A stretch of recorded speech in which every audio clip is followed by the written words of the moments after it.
김재원 국민의힘 최고위원이 더불어민주당 전당대회 최고위원회에서 낙선한 정봉주 전 의원에게 사실상 입당을 제안해 논란이 되고 있습니다. 김 최고위원은 자신의 SNS를 통해 오랜 친구 정봉주에게 주는 시라는 제목으로 정봉주 후보가 민주당에서 낙선한 것을 위로하며 국민의힘으로 합류해 함께 싸우자고 밝혔습니다. 김 최고위원과 정봉주 전 의원은 오랜 친구로 여러 TV 토론회에서 맞대결을 펼친 바 있는 인연이 있는 것으로 알려졌는데요.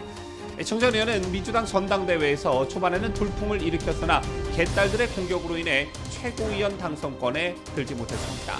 관련 소식 잠시 후 전달합니다.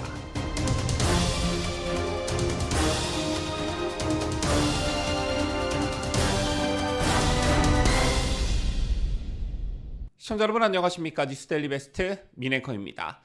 아무리 그래도 그렇지 이건 좀 아니다. 나가도 너무 나갔다라는 느낌이 드는 소식이 오늘 있었습니다.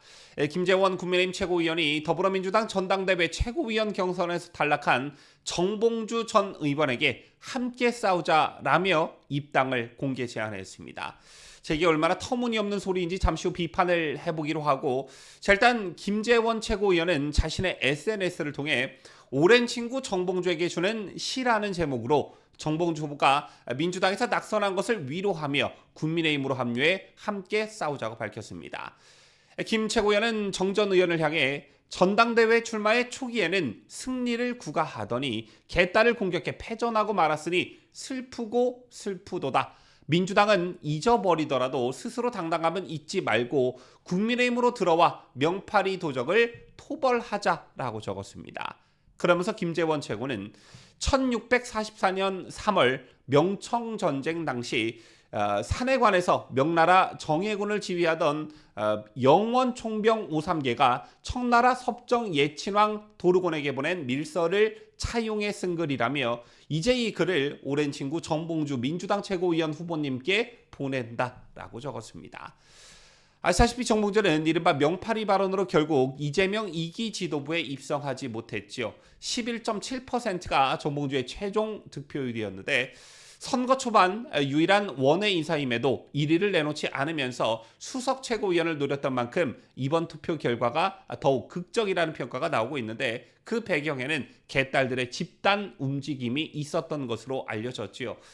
앞서 박원석 전 의원이 한 라디오 인터뷰에서 정봉주 후보가 이재명 전 대표의 선거 개입에 상당히 열받아 있다라며 최고위는 만장일치제다. 두고 봐라. 내가 어떻게 하는지 등의 발언을 했다는 사실을 밝혀 논란이 일기 시작했습니다. 자, 이어 정봉주 후보가 이를 수습하는 과정에서 기자회견을 열고 이재명 전 대표의 이름을 팔아 호가호위 정치, 실세놀이를 하는 이들을 도려내겠다라며 이재명 파리 무리를 뿌리 뽑겠다라고 언급하자 반발이 더욱 거세졌습니다. 자, 논란은 투표율에 즉시 반영이 됐는데요. 정 후보는 논란 이후 처음 치른 서울 지역 순회 경선에서 득표율 8.61%를 얻으면서 당일 6위, 누적 순위 3위로 추락하게 됩니다. 한 달여간의 경선 중 후반에 이르러서 처음으로 당선권 밖으로 떨어진 것이었는데요. 급락한 당심은 이날 정 후보의 연설 과정에서도 여실히 드러났습니다. 정 후보가 정견 발표에 나서자 당원들이 앉아있던 관객석에서는 사퇴하라, 꺼져라, 집에 가라 라는 야유가 쏟아졌고, 자, 이에 정 후보는 10초간 연설을 시작하지 못하는 그런 해프닝도 벌어졌습니다. 실제 한 언론 보도에 따르면 이재명의 지층인 개딸들이 정봉주를 떨어뜨려야 한다라면서 의도적으로 이현주를 밀었다고 하지요. 자, 어쨌든 김재원 최고위원의 정봉주에 대한 입당 제안은 둘 사이의 친분에 따른 것일 수도 있겠고, 정봉주가 이재명 혹은 민주당 강성 지지층에게 악이 받쳐 있을 것이라는 점을 노린 것으로도 보여집니다. 국민의힘으로 들어와 이재명 혹은 이재명 파리들을 척결하자, 이런 것인데요. 하지만 국민의힘이 무슨 친목단체도 아니고 엄연한 공당임과 동시에 같은 이념과 정치적 노선을 가지고 있는 사람들의 집합체입니다. 그런데 어떻게 정봉주의 입당을 저런 식으로 공개 제안할 수 있는지 정말 참 이해가 가지 않는데요.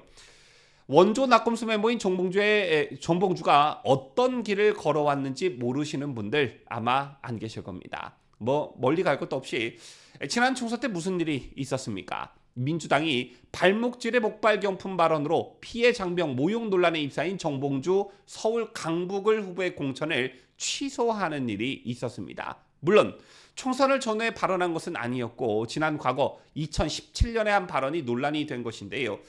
자, 비무장지대 수색작전 도중에 북한군이 매설한 목함지뢰 폭발로 발목을 잃은 우리 군 장병들을 모욕한 망언이라는 비판이 커진 건 당연한 일이었고, 자, 이를 미리 걸러내지 못하고 경선 자격을 준 민주당의 공천에 대한 비판 여론이 거세게 일었습니다. 또한 이 논란은 새로운 논란을 촉발시켰는데, 정몽주는 과거 발언 직후에 당사자께 유선상으로 사과드리고 관련 영상 등을 삭제했다라며 재차 정중히 사과드린다고 했으나 당시 다친 장병들은 사과받지 못했다는 보도가 이어졌습니다. 그러자 결국 정몽주는 불찰을 인정하고 자숙하겠다면서 선거운동을 중단했었는데요. 이런 맥락에서 민주당도 문제가 있다면서 공천을 박탈한 정봉주를 국민의힘이 어떻게 받을 수가 있겠냐라는 것입니다. 자, 아무리 반 이재명이라고 해도 아닌 것은 아니다라는 것이죠. 자, 이 밖에도 정봉주에 대한 과거 논란은 그 수를 헤아릴 수 없을 정도입니다. 이명박 전 대통령 관련 의혹을 제기했다가 허위사실 및 과장된 사실이라는 혐의가 인정돼 징역 1년을 선고받고 수감된 바 있고요. 자, 이에 따라 피선거권이 공직선거법에 따라 2022년까지 상실되었으나 문재인 정권 때 복권해주면서 피선거권이 회복되었습니다. 자, 이후 정치 일선에 복귀하기 위해 서울시장 출마 및 더불어민주당 복당을 시도하였으나 성추행 의혹이 제기되면서 2018년 3월 정계 은퇴를 선언하게 됩니다. 하지만 또 이를 번복하고 얼마 되지 않아 정계에 복귀에 열린민주당 창당에 참여했는데요. 추후 열린민주당이 흡수합당되면서 더불어민주당에 복당하게 된 것입니다. 첨언하자면 정몽주는 전과 구범으로 알려져 있습니다. 구체적으로 보면 집회 및 시위에 관한 법률 위반 2번, 국가보안법 위반 1번, 공직선거법 위반 1번, 그리고 폭력행위 등 처벌에 관한 법률 위반 5번인데요. 가장 친한 정치인은 안민석으로 알려져 있고 그 외에도 정청래와도 매우 친한 것으로 알려져 있습니다.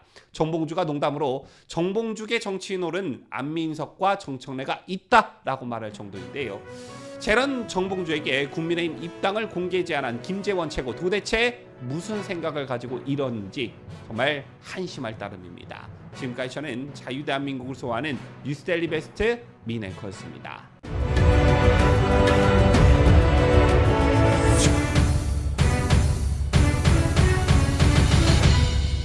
함께해요. 뉴스데일리 베스트.